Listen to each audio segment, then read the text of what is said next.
Aujourd'hui nous sommes sur le salon Studyrama des grandes écoles à Paris et notre invitée est Céline Verdrière, directrice des concours de l'IESEG. Alors finalement on ne présente plus l'IESEG école historique, post-bac plus 5, mais pourtant j'ai une question simple, quel est l'ADN de l'IESEG?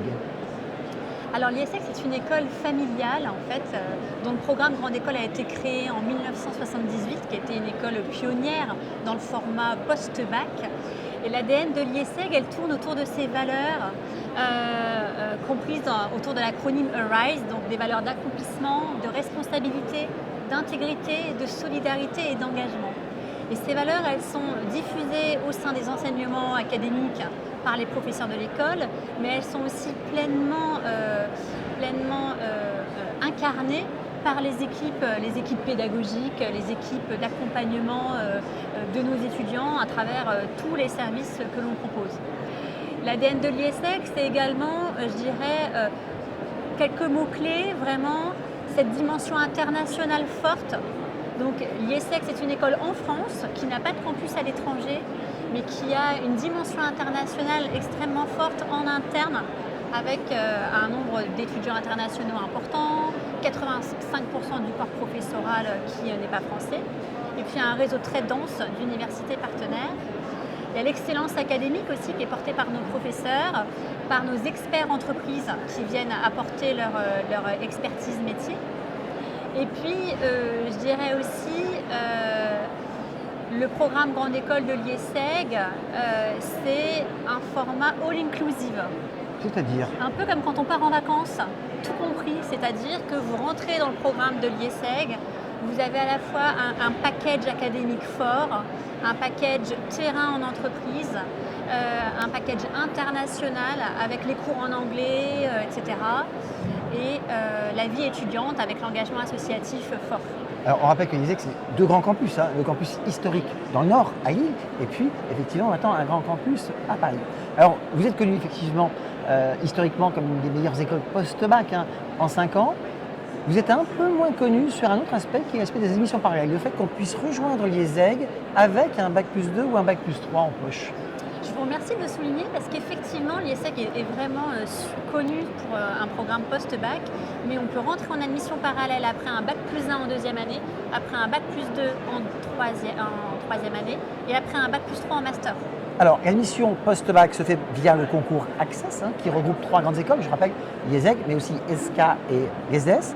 Pour les admissions sur titre, c'est le même process? Voilà, on a un concours commun avec le concours accès admission parallèle. On a réuni nos forces avec l'ESDES et l'ESK pour des entrées en troisième année et en master. Donc on a un concours commun, c'est un concours sur dossier.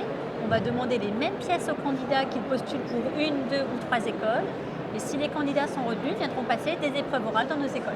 Alors, cursus d'origine, le bac plus 5 sur lequel s'est construit la réputation et le succès de l'IESEG, est-ce qu'aujourd'hui vous proposez aussi ce fameux cursus bachelor en 3 ans? Oui, l'IESEG a créé un programme bachelor en International Business il y a quelques années, qui est un programme en 3 ans, enseigné 100% en anglais. Et nous lançons cette année un nouveau bachelor, un bachelor en Management et Tech Design, co-brandé avec Rubica, qui est une école de design à Valenciennes, et qui sera un bachelor dispensé sur l'île. Et en termes de niveau requis, puisque vous allez sortir un petit peu des sentiers battus habituels de l'IESEG, qu'est-ce que vous allez demander comme compétence ou comme appétence pour rentrer dans ces différents bachelors? Dans ce bachelor que vous montez avec Rubica? Alors le nouveau bachelor qu'on monte avec Rubica, on est vraiment sur une double compétence. On a des jeunes qui ont des compétences techniques en gaming, etc., qui ont envie de se lancer dans cette dimension-là, mais qui ont en plus envie d'acquérir une compétence de management et de gestion de projet qu'on va pouvoir leur offrir au sein de ce programme. Alors, vous voyez sur le salon beaucoup de familles qui s'interrogent sur les choix. Aujourd'hui, il y a une offre de bac plus 3, notamment de bachelor de grandes écoles. Qu'est-ce que vous dites aux familles qui vous disent « oui, mais finalement », ou aux jeunes, finalement, on n'a pas tellement envie de s'engager pour 5 ans, on ne sait pas, on a envie de réfléchir sur 3 et ensuite de bifurquer vers 2. Aujourd'hui, quel est le principal atout d'une formation en 5 ans, directement? Le principal atout d'une formation en 5 ans, comme je le disais en introduction, c'est le format un peu all-inclusive. C'est le package complet et faire une formation en 5 ans, c'est prendre le temps de toucher à tout, de faire des expériences professionnelles significatives, puisqu'on va avoir 4 expériences de stage sur les 5 ans en France et à l'étranger, de pouvoir acquérir des fondamentaux dans toutes les disciplines du management les 3 premières années et se spécialiser en master. Et donc, on va avoir le temps de maturer un projet et d'accompagner l'étudiant en première, deuxième, troisième année et master pour qu'il puisse construire son projet personnel et professionnel. Alors, en moyenne, sur une durée de 5 ans, quelle est la part de l'international? On va dire en moyenne.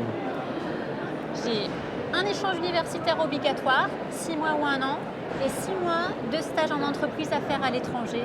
Ça, c'est l'obligation légale. Ensuite, on peut faire plus pour si on le être souhaite. diplômé. Et on peut faire plus, on peut lui injecter de la césure pour faire un projet humanitaire ou autre. Apprentissage, alternance, c'est des éléments importants, l'IESEG? C'est très important, on sait que c'est un format qui se développe de plus en plus. Et donc dans le programme Grande École, on peut faire de l'alternance sur les 2 dernières années de master. Le format alternance, il est très simple. 3 semaines en entreprise, 1 semaine à l'IESEG pendant 2 ans. Et on est engagé avec une entreprise pendant ces 2 années. Alors une question un peu pratique, puisque vous avez un concours, accès, que vous êtes une des meilleures écoles, sélective, pour les terminales, même pour les bons terminales, est-ce qu'il faut se préparer? Quels conseils vous pouvez donner si on souhaite intégrer finalement une des 3 écoles du concours et particulièrement la vôtre? Alors, préparer un concours, c'est comme préparer un marathon. On va se préparer sur la durée. Et donc, on ne va pas commencer à préparer les 43 km 3 semaines avant le départ. On va commencer par faire 5 km, puis 10, puis un SMI, etc. Et donc, le concours accès, c'est se préparer, c'est manger du QCM matin, midi et soir, quelques mois avant les écrits. Donc on va dire à partir de quand?